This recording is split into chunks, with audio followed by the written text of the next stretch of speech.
Welcome to the Mindful Leadership Podcast. How do we navigate through all the noise, distractions, and pressures to make thoughtful, conscious decisions that are better for us, our people, our customers, and our organization? How do we know if we're busy and effective or just too busy to be effective? In this podcast, we talk to leaders who share their stories about challenging existing paradigms and doing different things differently. I'm your host, Shahana Banerjee, founder and CEO of Just Human, Not Resources, on a mission to humanize the future of work. In this episode, we talk to my friend and fellow entrepreneur, Steve Courington, founder of Enable Growth and former head of talent at Goodyear, Novartis and Alcon. A man on a mission to help people and organizations live up to their fullest potential and dial up their authenticity. Steve, I am beyond thrilled to have you on our podcast. Welcome. Thanks, Shahana. I'm happy to be here. Well, let's dive right into the deep end. We've known each other for years now, and I was actually surprised that I didn't know this defining moment in your life. Take us back to a time when you were 16. I was like any other 16-year-old, trying to figure out, where I was going to get money for gas, what I was going to do on the weekends. No one could tell me anything any differently. I was also an athlete. I was into basketball. And one morning I woke up with a pain in my leg. And like most 16-year-olds, you feel you're invincible. Nothing can stop you. And so I didn't really think anything of it other than it got to be annoying. And it lasted for almost 6 months. And I was getting ready to go into the next season. And so I went to the doctor. They did an x-ray and they put up the x-ray and half of my hip was gone. And I was diagnosed with bone cancer. And so that is hardly the thing that you expect to hear when you're 16 years of age, that you've only got a 20% chance of seeing 17. So that was definitely a defining moment and a wake-up call. And while I wouldn't wish it on my worst enemy, I wouldn't trade the experience from anything. How did you navigate that? Because at 16, hearing something like that has got to be soul-crushing. And so how do you even get past something like that? Well, it's certainly scary. But in some ways, it's like, when you're 16, no one can tell you anything. And so I wasn't going to accept the fact that I only had 20% odds. I came at it as if I was going to be in the 20% that made it. But the big takeaway for me, and one of the defining moments, was it really taught me to never take tomorrow for granted, that you've got to live your life on purpose with no regrets. And that means you got to live it like there's no tomorrow. So, and for me, that was very much true, but I'll celebrate my 40th cure anniversary in July. Wow, congratulations. I celebrate that just like any other birthday, but I really kind of tried to embody that into my life in terms of, okay, what are the things that I absolutely want to get done? So it's almost like having a bucket list that you kind of just build on and you kind of use as you go through the course of your days in your life. Yeah. Could you share a little bit about how that showed up at various points in your life, probably as you tackled your bucket list, but also perhaps, when you went through various sort of choices that you made in life? So I wanted to experience the world. I wanted to travel. I had never traveled. My parents' ideal vacation was driving 4 hours to the same place every year. So I never really got to see much. So when I had a chance to go away to school, I chose to go to a place that I had never been. I had never been on the campus until the first day of classes. And, I kind of have made my bucket list of things I wanted to travel, but it's also relationships I wanted to have with my nieces and nephews, things I wanted to do with my family, and so on. And just every year I go through a process of writing down what I'd like to accomplish or do in the next 2 or 3 years and checking off what things I've done in the last year. And I just do that on every New Year's Day. I kind of look at the year back and I look at the year forward and then start making plans. And as you approach your 40th year of cure and new lease of life, how do you think you've done on your bucket list so far? I've accomplished a lot, but the list keeps getting longer and longer as opposed to shorter and shorter. As it should. And I'm sure at some point I will run out of days to check things off. But more importantly, what I don't do is say, someday I'd like to travel.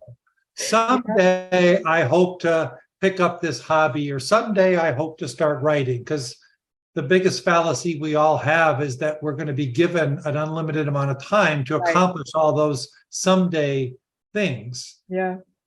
So that is one thing it has done, is the things I really wanted to accomplish, I've moved forward and I've done, as opposed to waiting until I retire, hoping that I've got health, hoping I've got the money to be able to do that. That's such a great way of looking at life. And as you look back potentially at your bucket list, but also the choices that you have made, what's one of the perhaps most surprising things on your bucket list that you did end up accomplishing? And what is one that is still on it and you're going to get to shortly? That's a very good question. One of the ones that, was on my bucket list, it was for almost 20 some odd years, was to actually take a trip to Peru and see Machu Picchu. I was always fascinated by that as a kid, and finally wound up doing that in, I think it was 2017. But I also wanted to, and so that's also where I proposed to my husband as well. So it was not only a chance to see that, but that was a way to kind of strike another special memory, to make the moment even more significant. He clearly said yes. He did. And he'll probably slap me for saying this, but it's the first and only time I've ever seen him show any emotion. Because he's really a cool cucumber. He's an ICU nurse. He handles life and death every day. Goodness. So he doesn't get rattled by anything. It's the first time I've seen him come to tears, and probably the last time I've seen him come to tears since I've known him. That's a special story. What's still on my list? Well, one of the things that was on my list that I just checked off in February was I wanted to start my own business. And so that's still, I guess, being checked, given that that's still kind of in the works. Yeah. Oh, that's wonderful. So let's talk a little bit about, you said your career has taken so many twists and turns, and it's a storied career by any count. And so it's been 10 companies, 16 cities, 2 continents. So talk a little bit about what that journey was like for you. As you rattle that off, it sounds kind of crazy more than storied, but I always recommend to people, have a plan, but also be open to whatever curveballs come your way. My undergrad was in MIS, got out, I was a techie, working computers, designing computer systems, writing code. First job out of college was with the phone company. I was told, you go to work for the phone company, it's a job for life. My very first job was when the deregulation was happening. There was a first hostile takeover in telephony, and I was without a job. So, oh my goodness, nothing about it was typical. But one of the things that did happen was I had a boss who really challenged and pushed me, because I saw my career going down a very technical path, doing what I was educated in. And he really stretched and pushed me and challenged me to take a leap, to take a risk with my career and to do something different. I remember him saying, what's the worst thing that can happen? You don't like the new role. You can always go back to what's safe and true, but you're never going to grow and develop if you don't take some risks. And so a lot of the moves that I did take throughout my career involved some kind of risk. I mean, those 10 companies were in 8 different industries. So I crossed over into various industries and paths. There was some calculated risk, but also I was kind of playing to my strengths in terms of the work and the profession that I was doing. But it was all about making myself special and different. Yeah. That's so interesting. It's a rare leader who can really see something in you that you don't see yourself and help you, get to that point. So do you remember perhaps something that he may have said or some way in which he pushed you that actually led you to explore this path in a completely different industry, completely different function? I just remember saying, this is a special opportunity, and a lot of your strengths you can leverage in this new role. So while the role is different, you're bringing some things to it that are going to be very helpful. But I remember him saying, if you're just like everybody else, there's nothing that differentiates you. There's nothing that's special. How are you going to stand out when it comes to advancing your career? Yeah. And so part of that is, anytime there was a project that had never been done, anytime there was a chance to go and start up or build a function or a department or turn something around, I would always raise my hand, because I think you learn more from your failures. But I also think when you get outside of your comfort zone, you don't want to be so far out over your skis that you're scared to death. Right. But if there's not a pit in your stomach when you wake up and go into work every day, you're probably not growing. And if you don't grow, there's probably more danger in your career if you become complacent and you just start doing the same old thing, because at some point somebody may not want that same old thing. There may not be that opportunity. So well said, Steve. And it's so interesting because today we talk a lot about this whole skill-based hiring and focusing on skills as the key thing rather than just the academics and qualifications. But your manager sounds like the OG of that in some ways, right? Yeah, I mean, he was definitely ahead of his time in that respect. And I've taken that with people that I've managed or coached as well to really push them. Skills are wonderful. But I think if there's one skill in particular that you'd want to master, and that's the ability to learn. Yeah. I think if you've got that, you can do anything, especially in this day with all of the change, global pandemics, massive financial disruption. There are so many black swans. It's now an entire flock all at the same time. out there all at the same time.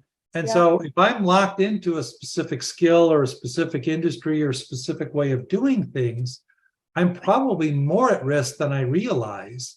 But if I have the ability to learn, if I am learning agile, and I can accommodate and adapt to unforeseen or first-time situations, that's probably the one skill I would want to master. Yeah. What's also really thought-provoking is the impact that he had on your own leadership, and because you took that forward with your team. So could you think of perhaps an example or a situation where you challenged a team member similarly to do something that they were really not comfortable with, but ended up learning so much anyway? I've done it numerous times with a lot of the interns or rotational folks that come onto my team. And I know sometimes they're worried that they're just going to be off there doing spreadsheets and doing PowerPoint presentations. And, I remember one of my pivotal kind of learning moments was when I had another boss who I had only been on the job maybe 2 weeks at the brand new company. I was brand new to the industry. And he called me and my boss it was my boss's boss. And he called us both into his office. And he said, hypothetically speaking, if we were to do a large acquisition, how would you handle it? Walk me through your whole plan. The irony was, this particular leader had probably done 20 or 30 of these. He was the master. He was known throughout the industry for having done so many of these, but he pushed us. And we said, you've got to be kidding me. You've got to have a recipe for this. He said, no, I just want to hear a different approach. I want a fresh thinking. Yeah. So we went off, my boss and I, we came up with some ideas and a plan and kind of presented it to him. And in that 2 weeks we were working on that plan, we had just bought a $40 billion company. And he said, okay, now it's showtime. I want to see you put it into practice. Oh my goodness. And we did. It largely worked well. There was a few changes that we made going forward, but that then became the method that they used for all future acquisitions. And so what it taught me is, obviously, it resulted in a different thinking than he had traditionally done, even though he was the expert. Right. So whenever I get these interns, I would give them the biggest problem, the problem that I didn't know how to solve, and ask them to go off and do some thinking. And yeah, they needed some coaching and they might not nail it, but they came at it as such a different way. But more importantly, it really engaged them. They really felt And consequently, we had a line of people who wanted to come in Yeah. and work in our function because word traveled fast that you weren't going to just do spreadsheets and PowerPoints. You were actually going to do meaningful work. Meaningful work, exactly. Oh my goodness. There is so much to unpack there, Steve. But certainly what stands out is leaders willing to take a chance on somebody who's not quite ready yet, which, goes such a long way. I mean, your bosses did that with you, and you did that with so many of your team members, as well as these interns who you challenged in so many ways. The Yep. second is this whole idea of meaningful work. The fact that you need to be open to ideas, and ideas can come from pretty much anywhere. You can learn from anybody, right? Whether that is somebody above you in the hierarchy or somebody way below. And it doesn't matter because good ideas are everywhere. And I would say maybe not even just taking a chance on someone who's not ready, but Right. it's also demonstrating I believe in you. Yeah. I think getting that vote of confidence really pushed you to say, wow, maybe I can do this. Maybe I can come up with a different way of doing something that they have done before. And I think that's the power for leaders is never underestimate you giving a vote of confidence to someone who's really talented and bright, but maybe has that inner voice saying, I'm not ready. I don't think I can do it. When you believe in them and you go to bat and you sponsor them, you'll be amazed at what great things can come out of it. Yeah, that's such a great point, Steve, because so many of us do have self-doubt. You're always thinking, wondering if you're good enough, wondering if you belong, where you are. And a vote of confidence can truly, truly, truly help you blossom. And so that's such a great call out. And then you chose to give it all up to start your own company. And that was on your bucket list. So talk a little bit about Enable Growth and what are you trying to achieve with it? Well, both of my parents had their own businesses. So I always kind of knew that someday I'd like to be able to kind of do my own practice. And I wanted to go back to what really energized me about this work. And it was really around helping people and teams and businesses reach their truest potential. So that's really the cornerstone of, so the enable growth could be personal, professional growth, could be helping teams do more than they've ever done before, helping businesses grow. Because I've seen a lot of good growth stories, but I've also seen places where people try to wish it into existence without a plan. And there's so much we have in common because in some ways that passion for helping businesses and people grow is something that both of us share in abundance. I'd love to know, why is it important for you to help people grow or to help organizations grow? What is it that, sort of fuels you about it? I just think, it's a way to kind of pay it forward for all the people that bet on me, that invested time, going back to the example I gave where Ron kind of challenged me in my career, or Jim asked me to take on something. I've been fortunate enough for enough people to have done that for me. I want to be able to help others reach their truest potential. Because I don't think that it's a competition. I think we're better when we raise the tide for all boats to sail, regardless of where and how that happens. Yeah. And as you look back at your career, you've certainly had an impact on so many lives, leaders, organizations, business units, people, talent across the globe. What are some of the things that fulfill you the most or give you the most joy about that journey? Part of it was later in my career when I would deal with, coaching and career planning with leaders, when you talk to someone and you'd find out what their career move was, and then behind the scenes, you were working when it came to succession planning or other things to help make that career goal actually become reality, was really where I saw the most satisfaction.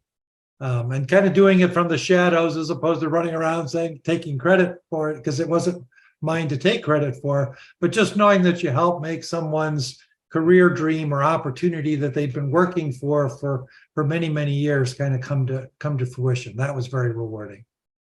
Beautifully said. And I think it's so true of so many of us in HR that you're behind the scenes orchestrating a lot of whether it's career moves, growth potential, development opportunities, all of that, the people usually don't know that, you're sort of the one pushing or orchestrating or helping to make it happen. But you derive, satisfaction from it. It's really beautifully said. Most of us end up falling into leadership, right? We never have the opportunity to step back and reflect about who we want to be as a leader. So I'd love to know what that journey was like for you, and were there any situations or experiences that defined who you ended up becoming as a leader? Oh gosh, there was many. I mean, I think like most people, it's the school of hard knocks. You get in there and it's kind of like you learn what not to do, and then that helps you be better going forward. When I Yep. started leading teams, I started out with this mentality, leaders have to have all the answers. You always got to appear you're in control and know what the heck you're doing, even when you don't have a clue. That was when I was in my late 20s, early 30s. And probably the people that might be listening to this would say, oh, he was a terrible leader, back then. But like I said, part of it, you learn about that. And part of it is, how do you create psychological safety for people to be able to tell you, hey, you really shouldn't do that. Or I didn't really appreciate when you did that. But for me, also personally, when I went through a particular program, they taught us how to be a good OD practitioner, and they talked about self as instrument. And I believe it's very true for leadership as well, is that it all starts with self-awareness. Right. And how well you really know yourself. And are you genuine? Are you authentic? Are you someone that people want to trust? Mm-hmm. I'm a strong believer in hiring people much smarter than me, and it's not very difficult to do. But obviously, you get a bunch of smart people around the room, and you kind of frame up the problem. You can just kind of step back and let them kind of go at it. It's amazing what will come up. But even talking about that, I used to get a lot of feedback that, oh, you just seem really genuine, very authentic. And, it was a piece for me personally. As you know, I've come out in life as a proud gay man, but it took me a long time to be able to be comfortable with who I was. And it was a bit of a struggle within, just because people would talk about being genuine, being authentic, being vulnerable. And yet here I was hiding one of the most, personal pieces of my life from the people who meant the most to me. Mm-hmm. And it also included with my team, because I was also not really clear as to how my team would react. And I had kind of that epiphany when I was 47. In some ways, it might have led to some of the crazy career moves and all of the other pieces. While there was a lot of goodness in that, and that it was developmental and so on, it took a toll on my personal life and my spouse at the time. I lived in 15 cities, never lived in a city more than 3 years, always running.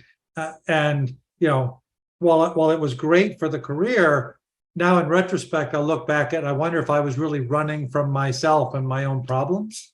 But I also remember when I finally did come out and share that with my team, I had a person who was a Mormon on my team. I had several people who were deeply religious.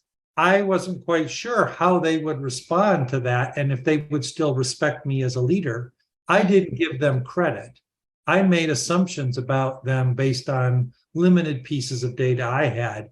And so that wasn't very genuine. But when I did actually be vulnerable with them, I saw two things. One, I saw the power and the trust that built within the team. But more importantly, that unleashed an incredible amount of energy, because when you're not real, when you're not authentic, whatever it is, that takes a lot of energy to keep that inside, to keep on top of that, to keep presenting one face when you really are another. And boy, when I could release that energy, I had so much energy for life. I had so much energy for work. I had so much energy for other things. I had no idea what a drain it had been on me. Thank you for sharing that. I think that is so powerful. We both have so many friends and colleagues who are part of the LGBT plus community. And everyone's story is so different. in terms of how they sort of discovered more about themselves, but also that journey to come out at work. So, if you had one piece of advice to share with our listeners who may be in a similar struggle and trying to figure out how to get there, what would your advice be to them? My advice would be, and everyone's story is going to be a little bit different, but I'm a firm believer that until you are comfortable with who you are, other people cannot be comfortable with it. Right. And so my journey was wrestling with it personally, my religion, how that kind of fit in with this, and all the other things that I was upbringing. Once I finally got to the point that I accepted who I was, I didn't care at all about coming out at work or to anybody. Heck, the other day I came out to the Terminex man when he came over there to spray at the house, because we got to talking and he asked me about my wife, and I told him my she is a he. And we got to talking and we had a good connection and found out that his sister's a lesbian, and we had a great conversation. But I said I could have never imagined I would come out to a total stranger over just an innocent conversation. But I think part of that was because I was comfortable with who I was, and therefore it makes other people comfortable. And once they can realize that I'm the same exact person, I think it becomes easier to accept, or at least to be open to different perspectives. And as you think about that difficult road to get there, was there a moment of breakthrough for you personally, as you were sort of wrestling with these really difficult ideas and concepts and reality? Part of it goes back kind of full circle to where we started the conversation, which is, live life as if there's no tomorrow. And, when I would sit there and I'd go through these exercises, I'd say, gosh, everything's great. I've got a great career. I've got a wonderful house. I've got money in the bank. By most people's standards, you'd think I was extremely happy. I had everything you could ever want. And yet there was something always inside. It's like there was something that wasn't complete. Right. And it was probably through that process one year I said, hey, I'm getting to the point now where I'm not living being my authentic self. I talk about, have no regrets, and yet I'm not fully open to that. And I can't just keep moving and jumping from company to company and city to city. There's got to be something more there. And so that's when I really started kind of processing through and getting comfortable. And then once you do that, when you become comfortable with who you are, it makes it easier for other people to connect, even if they have different beliefs or different emotions on that, to be able to deal with and interact and have a conversation. You talked a little bit about leaders, and certainly in our roles, I think we get to see leaders at their very best, inspiring, visionary, and all of it. And we get to also see the leaders at their worst, narcissistic, insecure, all of that. And so could you think of perhaps an example or a situation where, you've certainly helped a lot of leaders grow, somebody that you helped? One that kind of stands out for me, it kind of ties into just that about getting to know that leader, was a gentleman who was running a very large business. He was kind of in his dream job. So he had spent 38 years in the company, kind of got to his dream job and was very good at it. But they wanted to kind of see more leadership from him, a little bit more edge, a little bit more pushing, and a little bit more change. But he was probably one of the most empowering, one of the most humble and low ego leaders at running a billion plus business that I've ever seen. We did some diagnostic work. We did a couple of different assessments with him and really got to know what made him tick. He would get great feedback from his team. They would want more of him. He'd get great feedback from the customers. They'd want more of him. But he would kind of withdraw, and he wouldn't want to kind of take that because he didn't want it to be about him. He wanted it to be about the business. He was very loyal to the company. But one of the things we really tapped into was this legacy. He was at the twilight of his career. He did not want another position. We basically helped him see that he could create a legacy. He could make the company better. He could help others by doing some of these things, not about him, but about leaving a legacy and about doing it to have more social impact. And that really appealed to him. That was something he hadn't really thought about because he'd gotten this feedback before and had never really adopted it. And then he started showing up differently on that. And he kind of wrote me a very nice note saying, you really helped me kind of rethink some things differently as to kind of what I'm going to focus on, what I'm going to want to leave behind before I retire. And so those are the kind of moments that really touch your heart when you can kind of connect, not on how I thought he should behave, what I thought he should do, but positioning this in a way that meant something to him. And then and only then did it start to occur. Yeah. And what's really important about it is, again, caring, right? Taking the time to truly understand what it is that this individual is driven by. What is it that they want out of life? And to help them to sort of almost match, right, what the organization needs with what they need in a way that, the organization is better for it, and so is the individual. And that's a great example. One other question, maybe to explore a bit more around leadership, right? You have now, over the last few decades, led large, diverse global teams. While diversity is awesome for innovation, it can often be rocky. So talk a little bit about your journey, and if you have had teams that have had friction, differences of opinion, and maybe how you've helped them navigate it or help them find common ground. It's a great point, Shahana, and it's one of the things we probably don't talk enough of. Diversity is a fact, but inclusion is the act of really kind of making everyone. But if you have a very diverse team, it by very nature, different points of view, different experiences, different cultures, naturally there's going to be some tension and some conflict. And I think, certainly I've had those where I've at times had to feel like a referee with my team in a staff meeting. You never had to ask people to participate or to chime in, but I think that's also how you get the most out of it, is you create the condition where people do feel that they can voice their opinion, but you do have to be able to move past it, because you can get stuck in getting different opinions, and nothing ever gets done. And I think that's the challenge. And you've got to have respect for the other people as well. But probably one of my best teams I ever had, ironically, they were all around the world. I was the only one based in the city where it was me and my assistant, but everybody else was scattered about. And we weren't able to bring that team together for 3 years because of financial pressure. So they never met each other except on conference calls. Some was before Zoom, so some of them were video, but many of them were just voice calls. And yet that was probably the strongest team. And to this day, many of them still keep in touch. But I remember years later, I happened to work for a company, and I happened to be in a city, and I brought two of them together. They met together that night, almost 5 years after they both left the company. But yet they worked very, very well together. And I think part of that was they respected each other's expertise.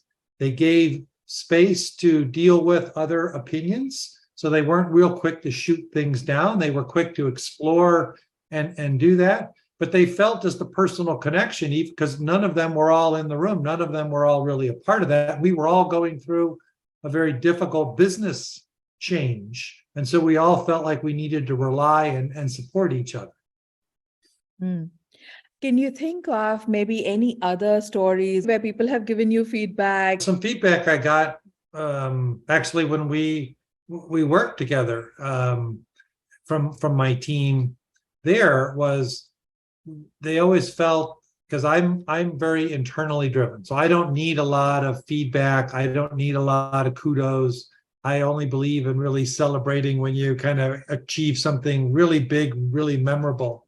But the team was going through, working long hours, slugging away at things, and there was progress being made, but it wasn't being celebrated or recognized, kind of waiting for the big, winning the battle or the war, as opposed to just winning the battles. Yep. And I got some feedback to saying, it is just very demoralizing for us to be moving forward and not to feel like there's any recognition or any credit. Because if we wait until we win the war, it could be a couple of years. And that's a long time to go without that.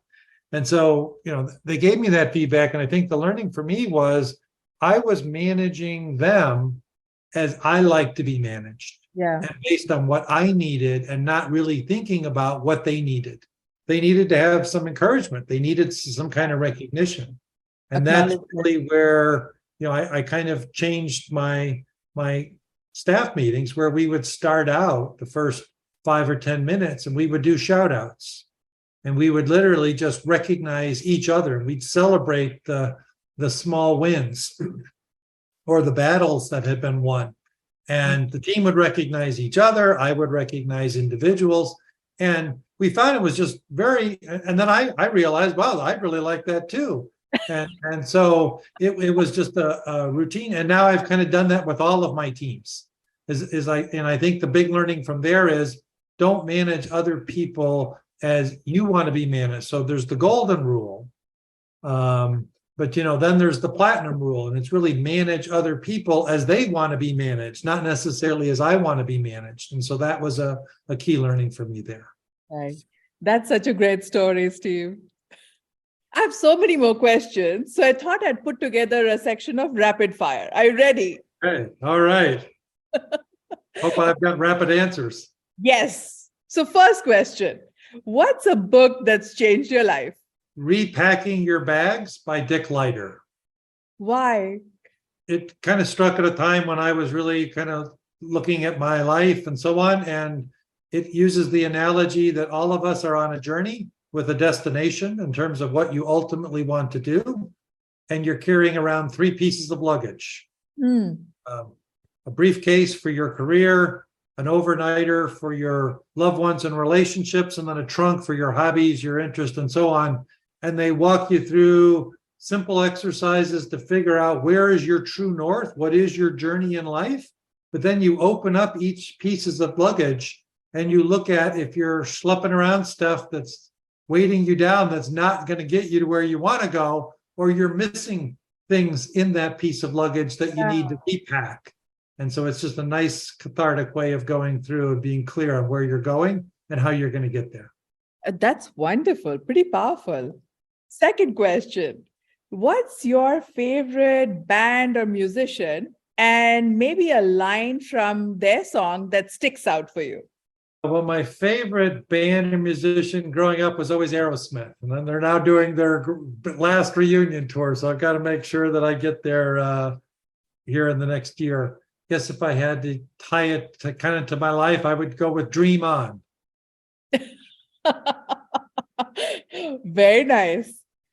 Third question. So if you were the front man of a band, which band would it be and why? Well, those that have ever heard me sing would know that I'd never be a front man because I clear the house in karaoke. So thankfully, this is hypothetical. Well, I also love jazz music. And so I would say Boney James because I love the saxophone. Would love to try to play or pick that up at some point. Oh, wonderful. So now let me ask you a controversial question that's bound to get you into trouble. Oh, boy. You've lived in 16 different cities. Which place has the best barbecue? Fort Worth, Texas, bar none. Texas brisket, one of my favorites. Wonderful. I've taken years off of my life, but it's very good. Well, I ended up spending a whole lot of time in smokehouses as a vegetarian as well in Fort Worth, Texas. That's not fair. Okay. What is one piece of advice that you feel has really helped you in your career? And what's one piece of advice that you would like to share with our listeners today? How are you special and different from the next smart, experienced, talented person that's going to be vying for the next rung on the ladder? So rather than kind of staying in your swim lane and your narrow piece, really look at how do you break out and have kind of differentiated career, whether it's different moves within a single company, whether it's moving around different industries, if it's trying different roles. How do you build a wealth of experience? And the advice that I give to people is, how do you finish a career and say, I've got a 30-year career, and you don't have a 10-year career that you've repeated 3 times? Oh, beautifully said. That's so powerful. And it goes back to the point that you were making earlier, which is, focus on learning, right? What are you learning? Are you actually learning new and different things with each sort of role that you take on? And is it challenging you? Is it scaring you, but not scaring you out of your wits? Yeah, if you don't have a little bit of queasiness, a little bit of nausea there, then it's probably not the right thing. Are you scared enough is the question. Exactly. Oh, very well said. Thank you, Steve. This has been so much fun. And, listeners, please subscribe to our podcast, the Mindful Leadership Podcast, and you will have Steve's details in the notes below where you can find him. Great. Well, thank you very much, Anne. I've enjoyed it. Thank you.